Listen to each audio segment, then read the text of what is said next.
Estamos en una sección, en inglés hay una expresión que se diría es my heart is heavy. No se traduce bien, mi corazón está pesado. De nuevo, no la mejor traducción, pero es la traducción literal. Pero un pasaje serio, un pasaje fuerte, aún espiritualmente hablando, porque estamos hablando de la tentación de Jesús. Y en parte, cuando hablamos de la tentación de Jesús, nuestra inclinación es bajarla de grado o menospreciarla un poco porque el que está siendo tentado es Jesús.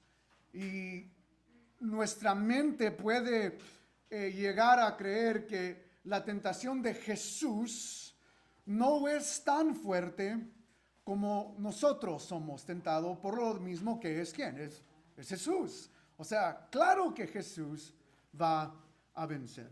Para entender un poco este pasaje, voy a pedir que se pongan de pie. Vamos a leer Mateo, capítulo 4, versos 1 al 11. Mateo, capítulo 4, versos 1 al 11.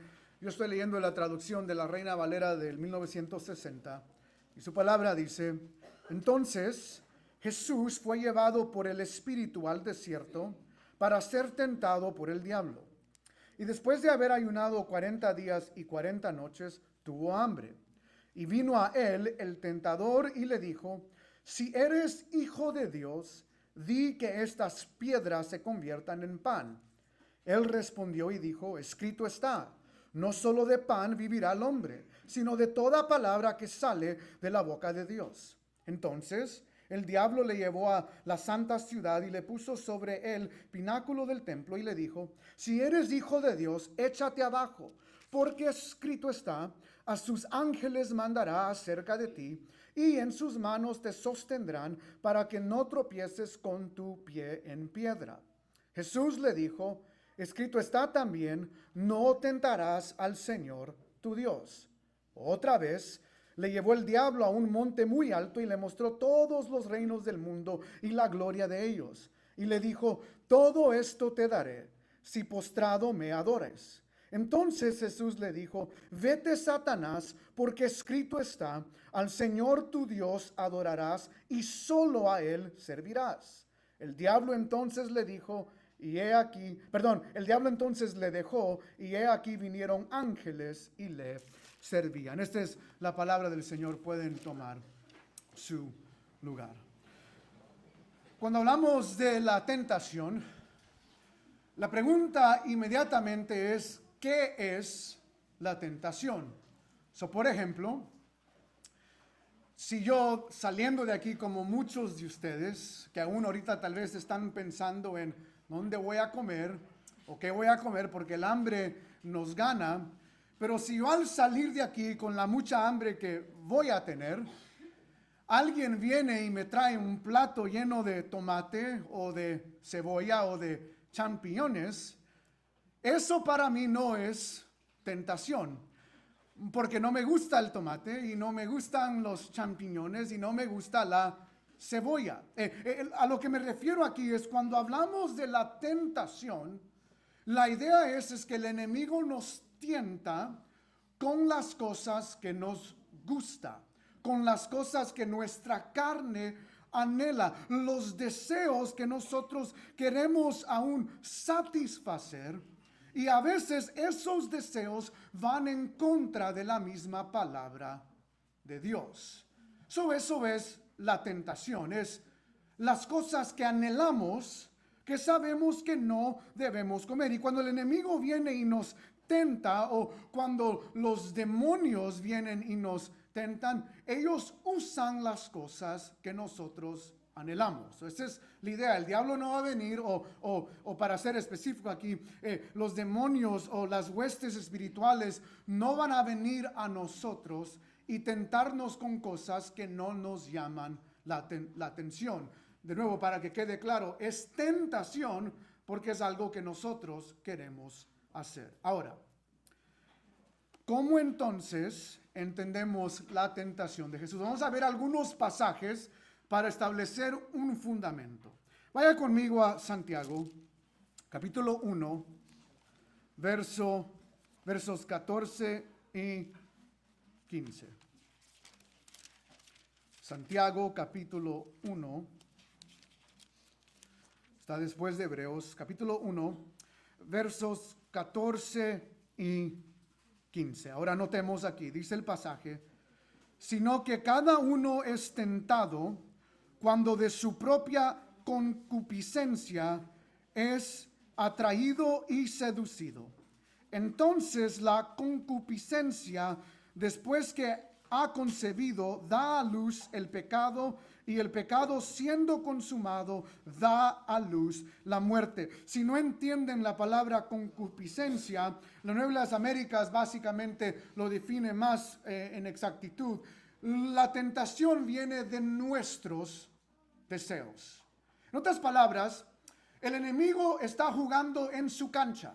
Él es el príncipe de este aire y el enemigo no necesita mucho para hacernos caer en tentación, pero debido a que nosotros ya tenemos deseos carnales, lo único que el enemigo hace es los usa. Él envía de nuevo a estas huestes espirituales y nos pone trampas por donde quiera para que nosotros podamos caer, y él lo único que tiene que usar es este cuerpo pecaminoso, los deseos de la carne, para hacernos caer. Verdad número uno en cuanto a la tentación, para nosotros, la tentación viene ¿de dónde? De adentro, de nuestro ser. Esa es la primera verdad que quiero que tengan en mente al trasfondo de este pasaje. Ahora, el dilema es, vaya conmigo a Hebreos capítulo 2, vamos a leer dos pasajes en Hebreos. Hebreos está antes de Santiago, nomás vaya a su izquierda y ahí va a encontrar Hebreos capítulo 2, verso 18. El último verso del capítulo 2 dice, pues en cuanto, hablando de Jesús, pues en cuanto él mismo padeció, note aquí, siendo tentado, es poderoso para socorrer a los que son tentados. La idea del autor de Hebreos, que no sabemos quién es, él está diciendo, hey, Cristo fue tentado, y debido a que él fue tentado, él puede socorrer a nosotros que también somos tentados. Esa es la segunda verdad. Debido a que Jesús fue tentado, él puede ayudarnos en la tentación. Y no solo ayudarnos, pero protegernos en la tentación. Y verdad número 3, Hebreos capítulo 4, verso 15. La palabra dice, porque no tenemos un sumo sacerdote que no pueda compadecerse de nuestras debilidades, sino uno que fue tentado en todo según nuestra semejanza, pero ¿qué? Pero sin pecado. Y aquí está el dilema. Porque el pecado viene ¿qué? De nuevo, Santiago dice, nuestros pecados vienen por deseos ¿qué? Internos. Y usted dirá, pero hermano, nosotros hemos ido aprendiendo desde Mateo 1 que Jesús no nace en pecado. Entonces, ¿cómo es posible que Jesús fue tentado igual que nosotros? ¿Cómo es posible que Jesús puede compadecerse de nosotros si el pecado de Jesús no es el mismo que nosotros? Y usted estaría correcto, no es el mismo. El pecado de Jesús no viene por dentro, el de él viene por fuera. El de nosotros viene por dentro, pero para darle una ilustración simple. Yo puedo, vamos a decir que trabajamos en una compañía todos nosotros, donde la compañía tiene varias computadoras que nos proveen seguridad. Ahora, lo más fácil para entrar a la computadora es que alguien del empleo mismo traiga un virus, o sea, un empleador traiga un virus y meta ese virus en todas las computadoras. Y eso sería una invasión interna. Pero por otro lado, hay personas que sería más difícil, pero pueden hackear el sistema. ¿Sí entienden la frase hackear? O sea, en otra computadora, meterse al sistema de nuestra compañía que tiene varias computadoras, meterse, hackearlo por afuera. Y la pregunta es, ¿afectó a la compañía ambas? Claro que sí.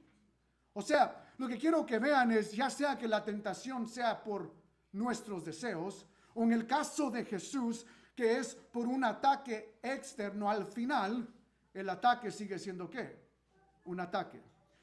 Y lo que yo quiero que veamos en esta mañana y lo que quiero comprobarle es que el ataque que Jesús recibe es aún mucho mayor que el nuestro. Son dos preguntas en mente. En base a este fundamento, ¿cómo entendemos la tentación de Jesús? Número uno. ¿Cómo la entendemos teológicamente? Debido a que el ataque de la tentación no viene por sus deseos, sino por fuera. Y segundo, ¿qué nos muestra la tentación de Jesús o la tentación del enemigo hacia Jesús acerca de nuestro Salvador? ¿Cómo entendemos la tentación y qué nos muestra el hecho de que el enemigo lo tenta acerca de nuestro Salvador? Para entrar al pasaje, vaya de nuevo a Mateo capítulo 4. Vamos a iniciar con la escena. Los versos 1 al 2 nos ponen la escena de esta tentación. Dice la palabra: entonces Jesús fue llevado por el Espíritu al desierto para ser tentado por el diablo. Y después de haber ayunado 40 días y 40 noches, tuvo hambre. Ahora notemos y recordemos, Jesús acababa de ser bautizado. El Espíritu Santo ha venido sobre él y el Padre dice del Hijo: este es mi Hijo amado en quien yo he sido complacido. O sea, el decreto del cielo es: este es mi Hijo amado. Y en la narrativa lo que tú y yo esperaríamos es que luego Mateo nos va a llevar a que el Espíritu Santo está en Jesús, lo está guiando, y nosotros esperaríamos que Jesús va a comenzar su ministerio. Pero algo sucede aquí. El pasaje es claro. ¿Quién llevó a Jesús al desierto? El Espíritu Santo. Es decir, Dios mismo en su plan de redención, en su plan de que Cristo tiene que obedecer al Padre, el que está ordenando esta tentación o el que quiere que Jesús pase por estas pruebas, no es el diablo. El diablo no está en control aquí, sino que es Dios mismo. Ahora notemos, Dios no está trayendo la tentación. Él simplemente está dirigiendo a Jesús a que sea tentado, o la traducción de la palabra griega también puede ser puesto a prueba. ¿Qué es la idea aquí? Dios quiere que su Hijo vaya por esta prueba. Y entonces vemos que es el Espíritu Santo mismo el que lo lleva al desierto. Y esta es la idea. Los únicos que van a estar en el escenario, en esta escena, son Jesús y el diablo. Es todo. No hay nadie más. No hay discípulos, no hay personas que van a verlo. Es simplemente Jesús y el enemigo. Y Dios quiere que vaya al desierto. El Espíritu Santo lo lleva ahí para ser tentado por el diablo. Vemos un título aquí del diablo en sí. En la Biblia hay varios nombres para el diablo. En el Nuevo Testamento vemos diablo, vemos Satanás. Luego en Mateo capítulo 12 veremos el término Belzebú. En el capítulo 13 veremos el término el maligno. Y estos todos son sinónimos. Pero la palabra aquí, diabolos, diablo, significa calumniador o difamador. Alguien que acusa y acusa de una manera falsa es la idea, es lo que diablo significa. Satanás, que es otro nombre muy común, muy sinónimo en el Nuevo Testamento, significa acusador o oponente. Y este es el punto. El que viene a tentar a Jesús no viene como amigo. O sea, no viene como cuate, no es alguien que está al lado de Jesús. Su intención es desviar a Jesús de obedecer al Padre. Y lo que vemos aquí en el verso 2 es, Jesús había ayunado 40 días y ¿qué? 40 noches. Está en el desierto y está ayunando 40 días y 40 noches. Y esto es intencional. Esto nos recuerda a que Jesús es tentado Y lo que Jesús va a hacer es vencer donde los antepasados de Jesús en la historia de Israel fallaron. ¿A qué me refiero? Adán y Eva fueron tentados y ¿qué? Cayeron. Cayeron en la tentación, comieron del fruto del árbol. Moisés y Israel pasó 40 años en el desierto, que es la idea aquí, o sea, recordarnos a Moisés y a Israel, pero esa primera generación, con la excepción de Josué y Caleb, todos ¿qué? ¿Mueren dónde? En el desierto. Ellos también ¿qué? Fallaron. Y leí un artículo muy interesante que no puedo usar nada de ello, me duró como media hora, pero muy interesante de cómo David, el que es mencionado en la genealogía de Jesús, cómo la vida de David también refleja las mismas tentaciones de Jesús. Y donde David falló, Jesús triunfó. Y esa es la idea. Donde Adán y Eva fallaron, Jesús triunfó. Donde Moisés e Israel fallaron, Jesús triunfó. Y donde el rey perfecto según Israel, David, o el rey favorito de Israel, el rey apreciado de Israel, donde David falló, Jesús no va a fallar. Y esto de nuevo nos regresa a los 40 años de Israel en el desierto, donde Dios libera a su pueblo, pero luego ellos fallan. Y la pregunta es entonces aquí, ¿qué hará Jesús ahora que ha sido bautizado y está a punto de entrar en su vida ministerial? ¿Cómo Él va a responder a estas tentaciones? Jesús está siendo puesto a prueba igual que Israel. Israel es redimido, es puesto a prueba antes de entrar a la tierra prometida y de nuevo ellos fallan. Jesús es bautizado y antes de entrar en su función ministerial, Él también es puesto a prueba. Y hermanos, no menospreciemos la tentación de Jesús. La palabra dice que Él tuvo ¿qué? Hambre. Ustedes tal vez en un tiempo han ayunado por 24 horas. Y se siente como que ha ayunado por 40 días. Es importante también reconocer, esto no es algo que la Biblia nos llama a hacer. Hay personas que dicen, no, yo quiero ser como Cristo y voy a ayunar 40 días y 40 noches. La Biblia no nos está diciendo que hay que hacerlo. El punto es, Jesús estaba ayunando, no sabemos por qué, la palabra no nos dice, pero al final de su ayuno, Él tuvo hambre. Y cuando la Biblia dice que Él tuvo hambre, ¿Él tuvo qué? Hambre. Hermanos, Dios fue encarnado. Él dolió como nosotros. Él sintió lo que nosotros sentimos. Él tuvo hambre igual que nosotros. Y lo que quiero que vean aquí entonces es, Jesús puede fallar en estas tentaciones. No lo vea como alguien que no fue afectado por estas tentaciones. Él fue afectado y de nuevo yo le voy a mostrar que fue afectado aún mucho más mayor de lo que tú y yo somos afectados. La tentación de Jesús fue mucho más fuerte de lo que tú y yo pasamos en este mundo. Y por eso los pasajes que leímos al inicio son sumamente verdaderos. Porque Jesús venció donde tú y yo ni conocemos ese territorio de tentación. Podemos confiar que Él se compadece de nosotros. Él entiende nuestras tentaciones. Pero más allá, porque Él venció, Él puede protegernos de estas tentaciones. Jesús tuvo hambre, esa es la escena. Ayunó, el enemigo vino, Él tuvo hambre, la tentación es real. Y ahora vemos en los versos 3 al 4 la primera tentación. La palabra dice, y vino a él el tentador y le dijo, si eres hijo de Dios, di que estas piedras se conviertan en pan. Y él respondió y dijo, escrito está, no solo de pan vivirá el hombre, sino de toda palabra que sale de la boca de Dios. Ahora es importante aquí entender algo. Para entender lo que está sucediendo, tenemos que ver el pasaje a luz de dos cosas. La tentación de Satanás y por qué Jesús cita el pasaje que cita. En otras palabras, normalmente, como estos sermones son predicados en cuanto a la tentación de Jesús, es lo siguiente. El predicador dice la tentación de Satanás y el punto es, para vencerlo hay que saber ¿qué? La Biblia.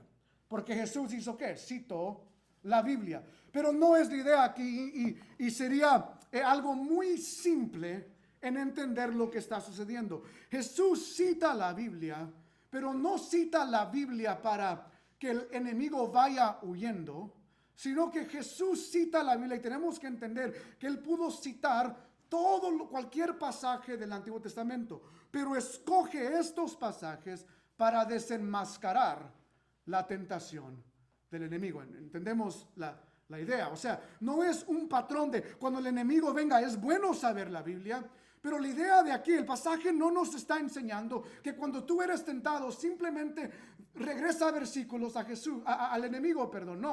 No es lo que nos está enseñando. Las frases que son citadas está desmascarando lo que el enemigo realmente quiere hacer y viene a la luz de la palabra. Eso es para entender lo que está haciendo. Vamos a tener que ver los dos aspectos. Ahora, el verso 3 dice, y vino a él el tentador. Y aquí están las dos razones por la cual la tentación de Jesús es mucho mayor que la nuestra. Número 1, vino a él el tentador. Ahora, en iglesias carismáticas se escucha mucho decir la frase, el enemigo envía a sus mejores guerreros para hacer caer a los mejores guerreros de Dios. Y tú y yo escuchamos eso y nos sentimos como el Canelo espiritual. O sea, sí, el enemigo me está bombardeando porque yo soy un guerrero fuerte de Dios. Y hermanos, eso es todo lo opuesto. O sea, tú y yo no somos fuertes, somos débiles, pero aquí sí aplica. Ahora, quiero que entendamos algo. ¿Quién fue a Jesús? El diablo. Tú y yo, por esto es mayor. El diablo fue a Jesús. El diablo no viene a nosotros. Tenemos que entender esto. El enemigo, tú y yo no somos tan importantes. En primer lugar, el enemigo no es omnipresente como Dios. Lo aprendemos en Job. Vengo de rodear, ¿qué? La tierra. Él no es omnipresente. Él tiene que tomar Southwest Airlines o Delta Airlines y tiene que tomar el avión para ir. O sea, él no es omnipresente. Lo que el enemigo tiene es un ejército. Pero aquí, él viene a Jesús. Tú y yo nunca hemos sido tentados por el diablo. Es más, no hay ningún ejemplo en la Biblia donde el diablo tienta a una persona con una excepción, que es Adán y Eva. Aún el caso de Job, el enemigo simplemente usó circunstancias de la vida para probar a Job. Pero este es el punto que yo quiero que nosotros entendamos y veamos. ¿Por qué la tentación de Jesús es mayor? Porque el diablo mismo vino a él. Traducción, no voy a dejar que mis demonios vayan. No. El diablo dice, yo mismo iré a él. No puedo confiar esta tarea en otras personas. Yo mismo iré a él. Y es interesante porque Adán y Eva, igual que Jesús, son los únicos que son tentados sin tener deseos de cometer pecado. Adán y Eva, cuando ellos fueron tentados, todavía no habían cometido pecado. Es decir, el ataque no fue interno, fue externo, pero aún fue mayor. Porque el enemigo mismo vino a Eva y aquí el enemigo mismo viene a Jesús. Él viene a tentarlo y por eso cuando personas dicen, es que yo no quise hacerlo, pero fue el diablo. No, es que en inglés la frase, the devil made me do it. El diablo me hizo hacerlo. Incorrecto. Es lo peor que nosotros podemos hacer. Es culpar al enemigo por caer en tentación. Hermanos, cuando nosotros caemos en tentaciones porque nos cedimos a los deseos internos. Nos cedimos a los deseos de nuestra carne.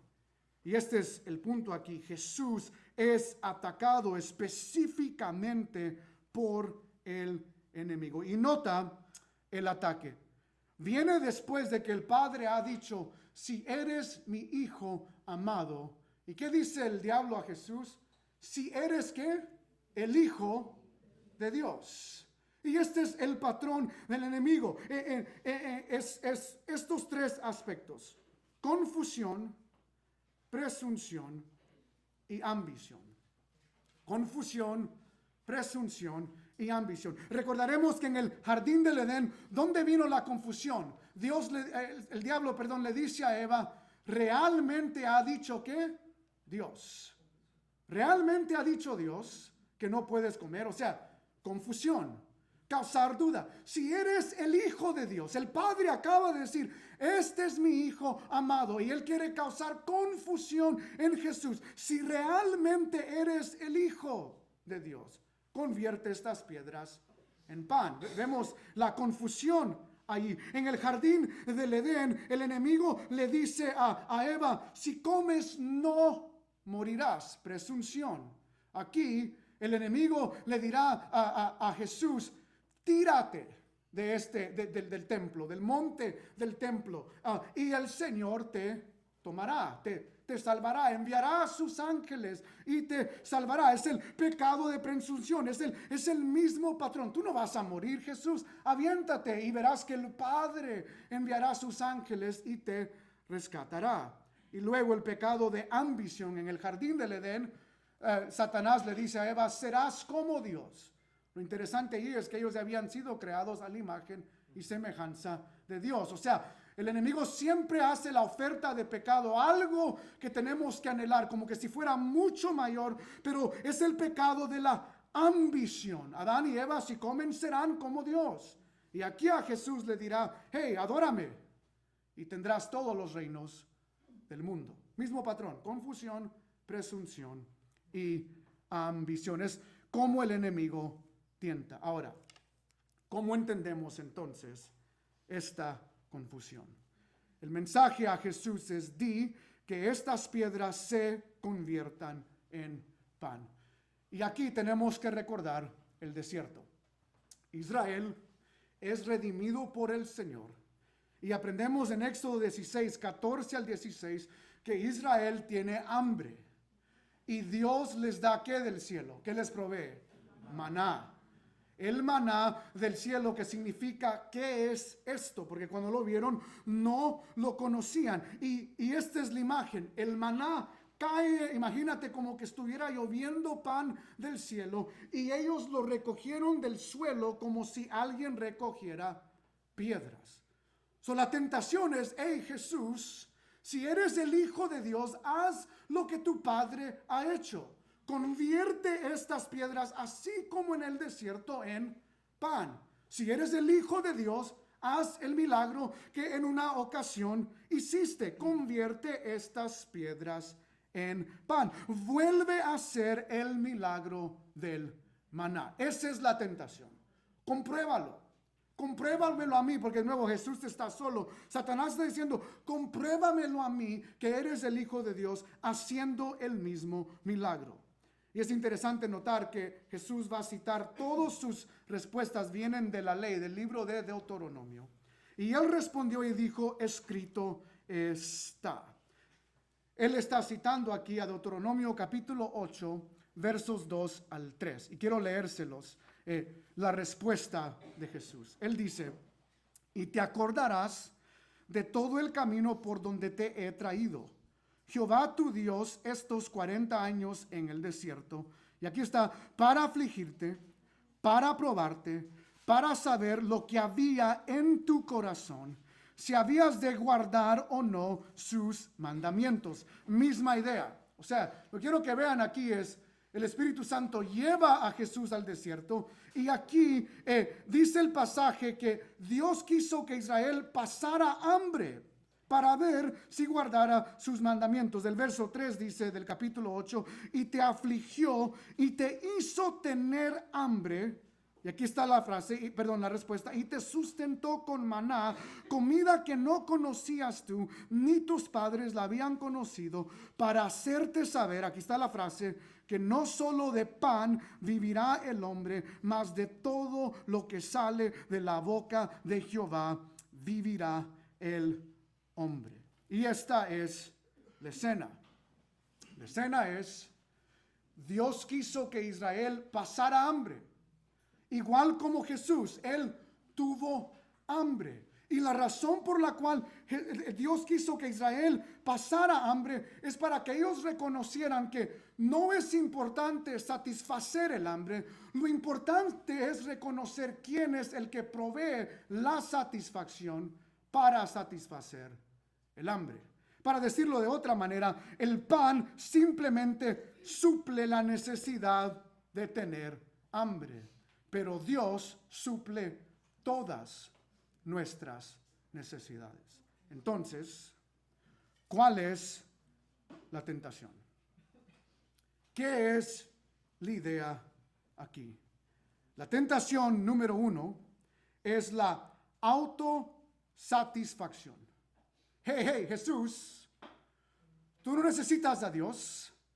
Tú no necesitas esperar en Dios para proveer del pan. Y Israel, tú no necesitas de Dios, satisface tu hambre. Es interesante que aún en el desierto lo que causó a Israel asombro, el maná, llega al punto donde ellos empiezan a quejar. Dios solo nos manda maná y más maná. En Egipto comíamos carne. ¿Pero como qué? Como esclavos. Vemos el menosprecio, es la hey Dios, esto ya no me satisface. Este empleo ya no me satisface. Este matrimonio ya no me satisface. Esta relación con mis hijos ya no me satisface. La vida que vivo ya no me satisface. ¿Entendemos el dilema? Y lo que queremos hacer nosotros es correr a la autosuficiencia. Y como no me satisface, yo voy a buscar lo que sí me satisface. Esta es la tentación, por eso tenemos que entenderlo en su contexto. Jesús no está simplemente diciendo cualquier texto, Él está diciendo no, la lección en el desierto es no te satisfazcas tú mismo. Aprende a esperar y confiar en Dios, que Él en su tiempo puede restaurar tu matrimonio. Puede darte el empleo que Él desea darte. Puede abrir las puertas que Él desea abrir. Puede hacer lo que Él desea. Y esta es la pregunta para nosotros. ¿Vamos a esperar en el plan de Dios o vamos a buscar satisfacer nuestros deseos? Y decir lo que Abraham y Sara dijeron. Hey, Dios nos prometió un hijo, pero no lo ha dado. Entonces, aquí está la sierva. Vamos a tomar acción en nuestras manos. De nuevo, la primera tentación es la tentación de autosatisfacción, de yo autosatisfacer mis deseos carnales en vez de esperar en Dios. Y esa es la pregunta. ¿Cómo nosotros vivimos cuando Dios está cuidando de nosotros y está supliendo aún nuestras necesidades, pero nosotros estamos un poco inquietos? Ya sea en cualquier estado de tu vida, como soltero, como casado, como a punto de casarte, el enemigo siempre va a enviar a estos huéspedes espirituales para que nosotros vivamos el lenguaje de la cultura. Y este es el lenguaje de la cultura. Tú puedes en tus fuerzas. La vida se trata de ti. Trabaja en ti mismo. Yo tuve un amigo que está casado, está a punto de divorciarse porque él dice, yo no quiero trabajar con mi esposa. Yo no quiero trabajar en la vida matrimonial. Mis amigos me están diciendo que yo tengo que enfocarme en mí. Hermanos, ese es el dilema. Hay mucho enfoque en el yo. Y queremos satisfacer nuestros deseos de nuevo en vez de esperar en Dios. Y esa es la pregunta. ¿Estamos dispuestos a esperar en Dios? Y vemos que Jesús desenmascara la tentación del enemigo. No es una tentación de simplemente come porque tienes hambre, puedes esperar en Dios en vez de tú en tus fuerzas buscar autosatisfacerte. Esa es la primera tentación. La segunda tentación, verso 5, dice, y salía a él Y salía él Jerusalén y todo, perdón, 4:5. Entonces el diablo le llevó a la santa ciudad y le puso sobre el pináculo del templo y le dijo: si eres hijo de Dios, échate abajo, porque escrito está: a sus ángeles mandará cerca de ti, y en sus manos te sostendrán, para que no tropieces con tu pie en piedra. Y aquí vemos, el enemigo dice: bueno, Jesús, si tú me vas a citar Biblia, yo también te voy a citar Biblia. Y es importante reconocer que en esta tentación el enemigo ha citado la Biblia correctamente. El error no está en la cita, el error está en la aplicación. Y como un autor que leí hace muchos años en un libro de predicación dice: a veces podemos cometer herejía en la explicación de un pasaje, pero normalmente la mayor herejía que se comete, o la herejía que se comete con frecuencia, especialmente en el mundo reformado, no es en la explicación del texto, sino en la mala aplicación del texto. Y aquí el enemigo cita bien el texto. El problema es que mal aplica el texto. El verso 5 nos dice que él llevó a Jesús. Hay un cambio de escena. Él lo lleva al templo. El pináculo es el lugar más alto del templo. Y esta es la propuesta. De nuevo, si eres el Hijo de Dios, échate o tírate de este lugar. Échate abajo, tírate del lugar más alto del templo. ¿Y por qué se va a tirar Jesús? Porque escrito está. Porque la palabra de Dios mismo dice que Él enviará a sus ángeles y tú no tropezarás o no caerás en piedra. En otras palabras, si te tiras, Dios te va a mandar los ángeles y no vas a morir. Si eres hijo de Dios, nos recuerda Mateo 27:40, donde el pueblo va a decir a Jesús: si eres el Hijo de Dios, bájate de la cruz. Y ambos, el pueblo pecaminoso en Mateo 27, y el diablo, vemos que él no es omnisciente. Él no sabe el plan de redención. Él no sabe que el plan perfecto que Dios tiene para el Hijo no es que Él no muera, sino que Él muera y muera en la cruz. Eso es lo que el enemigo no sabe. Ahora, la cita es en base al Salmo 91. Si quiere, vayamos ahí al Salmo 91.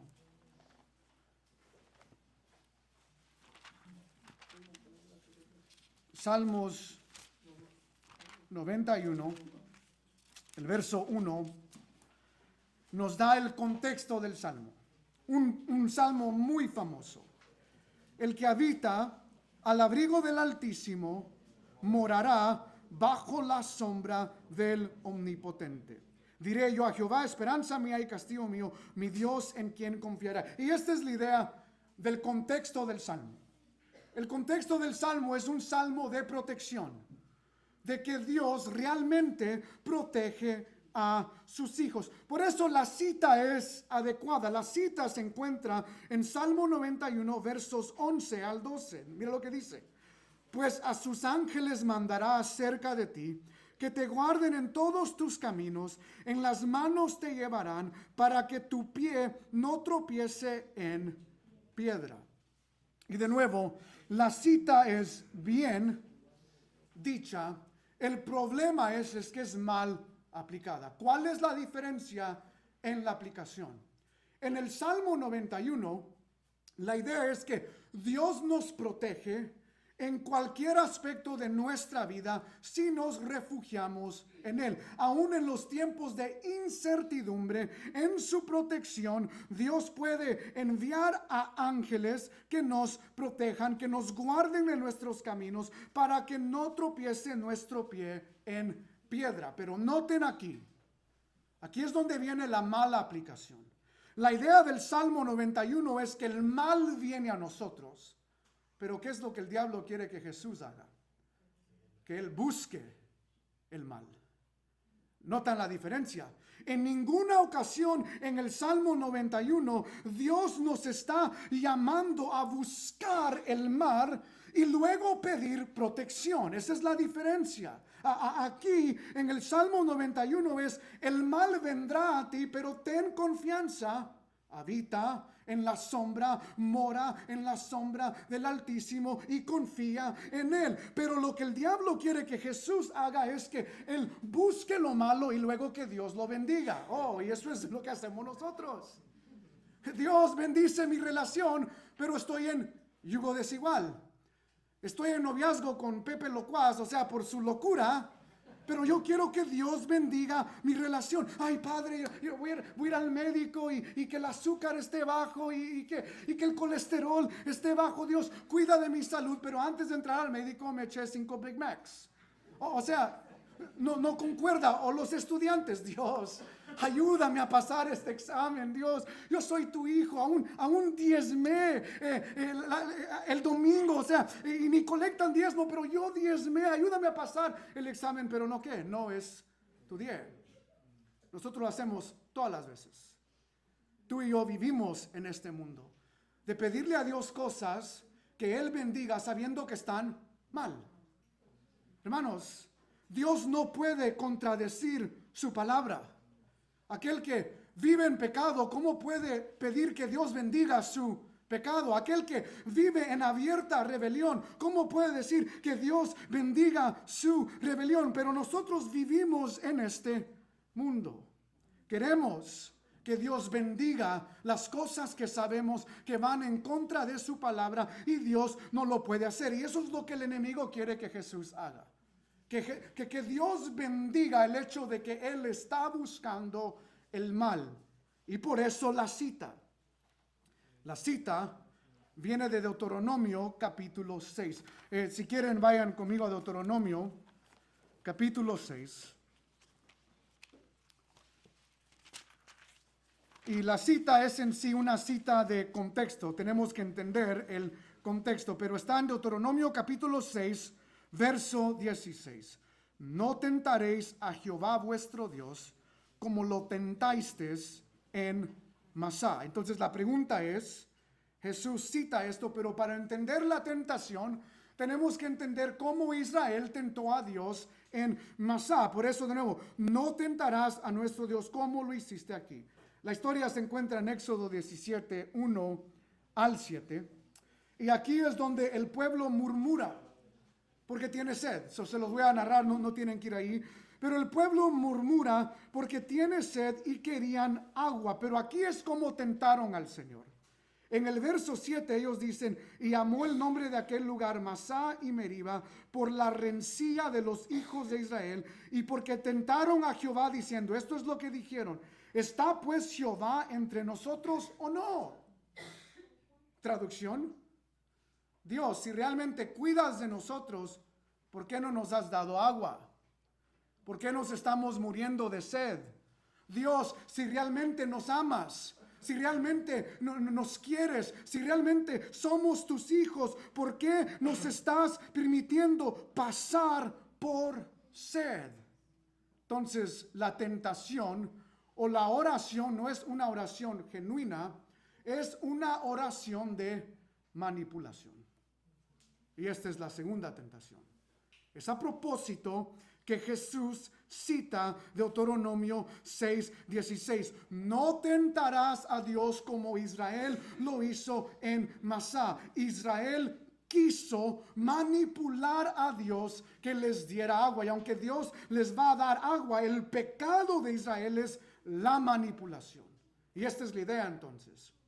Si Jesús se tira del templo, del lugar más alto del templo, y Dios envía a los ángeles, esto es lo que sucede. Jesús no está sujeto al Padre, sino es todo al revés. El Padre está sujeto ¿a quién? Al Hijo. Y hermanos, tú y yo cometemos esta tentación muchas más veces de lo que realmente reconocemos. ¿Cuántos en alguna ocasión no han orado, Dios, si tú me sacas de esta, yo te prometo, hoy sí, hasta yo voy a ayunar 40 días, pero sácame de esta, libérame de esta, haz Dios lo que yo quiero que tú hagas? Y es una oración ¿de qué? Manipulación. Hay una diferencia en decir, por eso Jesús va a decir, oramos si es tu voluntad. Pero aquí el corazón es manipulación. Mucho más allá de ello, no nos ayuda que muchos predicadores famosos dicen, Dios no puede hacer nada en este mundo que no le permita el hombre. Dios tiene que pedirme permiso a mí para hacer cosas en este mundo. Manipulación. Y Jesús desenmascara la tentación. Jesús dice, no. Tú no me estás pidiendo que yo pida protección. Satanás, tú lo que quieres es que yo trate de manipular a Dios, al yo aventarme para comprobar que Dios es Dios. Y de nuevo, tú y yo hacemos esto con mucho más frecuencia de lo que nos damos cuenta. Pero Jesús vence esta tentación. En la primera Jesús dice, yo no voy a autosatisfacerme, yo voy a esperar en Dios. Aquí Jesús dice, yo no voy a manipular a Dios, yo voy a confiar en su protección. Él no necesita manipular a Dios para saber que Dios está con él. Y hermanos, tú y yo tampoco. No hay necesidad de manipular a Dios para saber que Él está con nosotros. Simplemente tenemos que confiar que aún en medio de la adversidad, Dios es nuestro protector. La primera tentación es que Él se autosatisfazca. La segunda es que Él manipule a Dios. Y la tercera tentación la vemos en los versos 8 al 10. La palabra dice, otra vez le llevó el diablo a un monte muy alto y le mostró todos los reinos del mundo y la gloria de ellos. Y le dijo, todo esto te daré si postrado me adores. Entonces Jesús le dijo, vete, Satanás, porque escrito está, al Señor tu Dios adorarás y a Él solo servirás. La tercera tentación es, de nuevo vemos otro cambio de escena. El diablo lleva a Jesús a otro monte. Algunos comentaristas creen que es el monte de Jericó, porque en Jericó hay un monte que se llama el monte de la tentación. El problema con eso es que de ese monte o de cualquier monte no puedes ver todo todos los reinos del mundo. Lo que yo creo que está sucediendo aquí es que el enemigo le muestra en un monte una visión a Jesús. Una visión donde él puede ver todos los reinos del mundo. Y él le dice a Jesús, todos estos reinos te daré si tú me postras y me adoras. Y aquí la propuesta es clara. El enemigo le está diciendo a Jesús que él cometa idolatría. Le está diciendo a Jesús que él ya no sea fiel al Padre o leal al Padre, sino que Jesús cambie de equipo, que él tenga alianza con el enemigo y que simplemente le postre y le adore. Y esta es la artimaña del enemigo. Es lo mismo que Adán y Eva. Si tú comes, serás como Dios. Hey, si tú me adoras, yo te entrego todos los reinos. Y el enemigo siempre da una propuesta que parece mejor de lo que es. Es, por ejemplo, no sé si a ti te ha pasado una ocasión donde ves un comercial y dice, este shampoo, si eres calvo, es milagroso. O sea, en un mes vas a ver los cambios. Y tú vas y pagas $50, o sea, dejas el Head and Shoulder y las hermanas del Provolone o lo que usen y lo pones a un lado. Las hermanas no se ponen calvas, pero entienden la idea. Y vas y compras este shampoo de $50 que según te va a ayudar. Y ves las fotos delante y el después en el comercial. Y el comercial parece que el shampoo es muy bueno y después de 3, 4 meses, medio año, tu pelo va cayendo más y más. Y tú dices, no fue lo que yo esperé. O lo que muchos ven en enero, salen los comerciales de todas las pastillas milagrosas que puedes comer lo que quieras, pero tú te tomas estas pastillas y en un mes pierdes 30 libras. Y sigues comiendo igual, yendo a los fast foods, al Chick-fil-A, porque es el pollo celestial del cielo, y comes el Chick-fil-A día tras día, tras día, tras día, te tomas esta pastilla, pero no ves ninguna diferencia. O sea, el comercial prometió algo, pero no lo cumplió. Y así es Satanás con el pecado. Da una oferta que el pecado no puede cumplir. El pecado es una oferta del enemigo que nunca va a cumplir lo que promete. Hermanos, no caigamos en esa mentira. No creamos la mentira de que el pecado puede satisfacer lo que tú y yo creemos que puede satisfacer. El pecado siempre, siempre, siempre nos va a llevar más lejos de lo que queremos y la consecuencia va a ser mucho más mayor de lo que nosotros imaginábamos. No caigas en la mentira de que el pecado promete o puede dar lo que promete. Y esto es lo que el enemigo está haciendo aquí. Hey, yo te puedo entregar los reinos, simplemente adórame. Y Jesús da otra cita más. Está en Deuteronomio capítulo 6, versos 10 al 13, lo voy a leer. Dice: cuando Jehová tu Dios te haya introducido en la tierra que juró a tus padres Abraham, Isaac y Jacob que te daría, en ciudades grandes y buenas que tú no edificaste, y casas llenas de todo bien que tú no llenaste, y cisternas cavadas que tú no cavaste, viñas y olivares que tú no plantaste, y luego que comas y te sacies, cuídate de no olvidarte de Jehová, que te sacó de la tierra de Egipto, de casa de servidumbre. Aquí está la cita: a Jehová tu Dios temerás, y solo a él servirás, y por su nombre jurarás. La cita viene en su contexto de que Dios en Deuteronomio dice a la nueva generación, la que va a entrar a la tierra prometida, le dice: cuando tú entres y estés comiendo y recibiendo el fruto que yo he prometido de una tierra de leche y miel, una tierra buena, cuando te estés saciando, la tentación de Israel iba a ser olvidar que Dios fue el que proveyó esas necesidades. Que cuando el aumento venga, que cuando la promoción venga, que cuando el tiempo de bendición venga, Israel se iba a olvidar de Dios. Y por eso Dios dice: no te olvides. Y cuando las naciones vengan y te hagan tratar de creer que el que trajo esta bendición fue Ashtoreth y fue Baal y fueron los dioses de esa tierra y no Dios, por eso él dice: acuérdate que fue Dios el que te sacó de la tierra de Egipto, y solo a él servirás y solo a Jehová tu Dios temerás. Y es esta cita en ese contexto que Jesús le está diciendo al enemigo. Está recordando Jesús al enemigo que él no puede caer en idolatría cuando Dios le ha llamado a hacer su voluntad. ¿Cuál es la tercera tentación? La tercera tentación es una de evitación.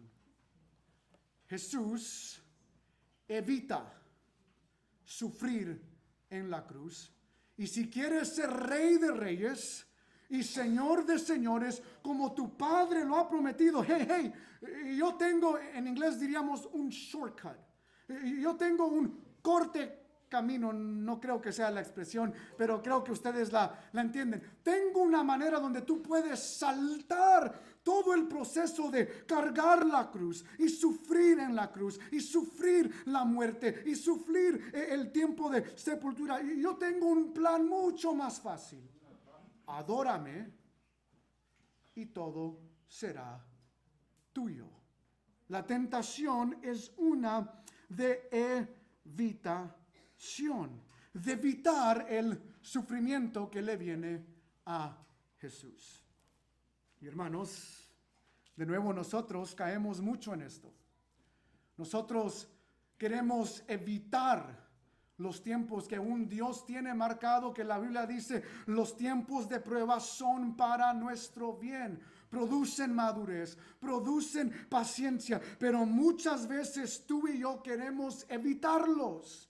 Queremos evitar sufrimiento, queremos evitar problemas y vivimos en temor y más temor y más temor en vez de confiar en Dios y el plan soberano que Él tiene sobre nosotros. Y quiero ser muy cuidadoso y quiero ser muy pastoral aquí. Yo entiendo que el clima, especialmente en el mundo hispano ahorita, es uno de temor, donde la gente no quiere manejar y la gente no quiere salir a comprar y la gente hispana no quiere ir a ningún lado porque tiene el temor de la migra. Y no quiero menospreciar eso ni minimizar la realidad de eso, pero hermanos, tú y yo no podemos vivir la vida en temor y no podemos vivir la vida tratando de evitar.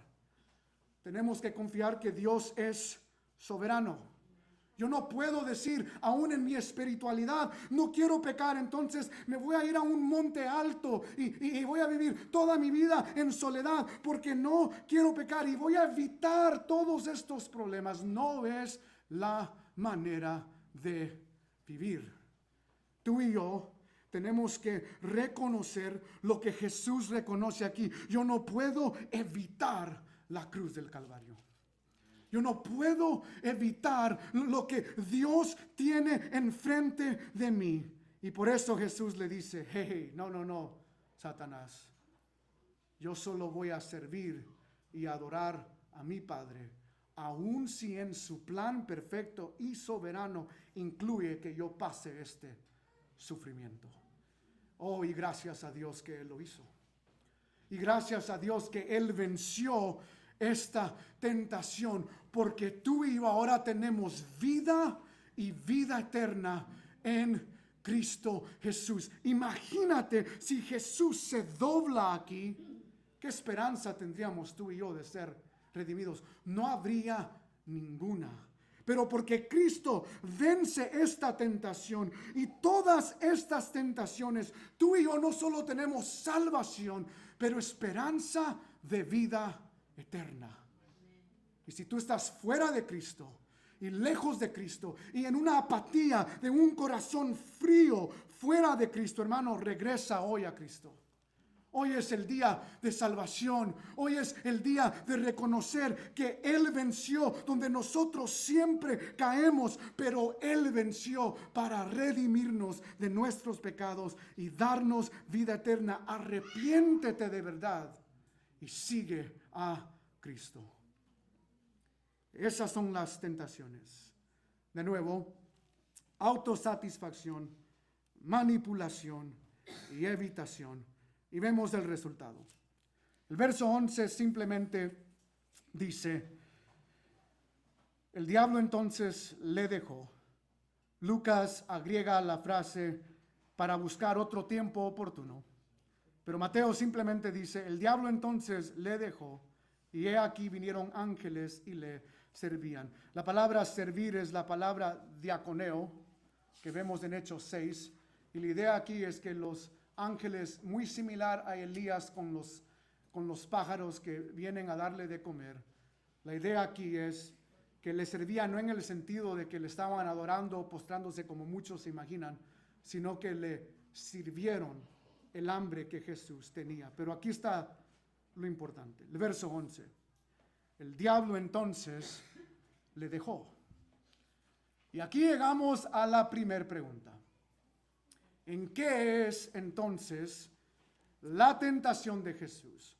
¿O cómo la entendemos? Porque de nuevo, hermanos, somos hispanos y somos muy chispas y muy, de nuevo, nuestra inclinación es ver este pasaje y decir, claro que Jesús venció porque es Jesús. Y tú y yo queremos menospreciar el hecho de que Jesús realmente fue tentado. Y aún más, mi argumento, como les dije desde el principio, la tentación de Jesús es aún mucho más mayor de lo que tú y yo somos tentados. De nuevo, la tentación de Jesús es mucho más mayor de lo que tú y yo somos tentados. ¿Por qué? Déjame ilustrártelo de esta manera. Imagínate a 3 soldados que están en campo enemigo y son conquistados por un ejército y los ponen en el salón de interrogación. Y en el soldado número 1 lo sientan en una silla, le amarran las manos y empieza el soldado que lo va a interrogar y trae un martillo, trae algunos clavos y empieza a verlo y le dice, si no me contestas lo que te viene. Y el soldado dice, no, te digo todo lo que quieras. Y empieza a soltar todos los secretos de guerra. El segundo soldado, misma escena, amarrado, y está ahí. Él dice, yo no te voy a decir nada. Y viene el enemigo, le dice, le abre las manos, le quita las vendas, le pone la mano en la mesa, los soldados lo detienen y le da un martillazo en el dedo gordo. Y dice, ¡ah! Y el soldado dice, ok, te cuento todo, pero ya no me golpees.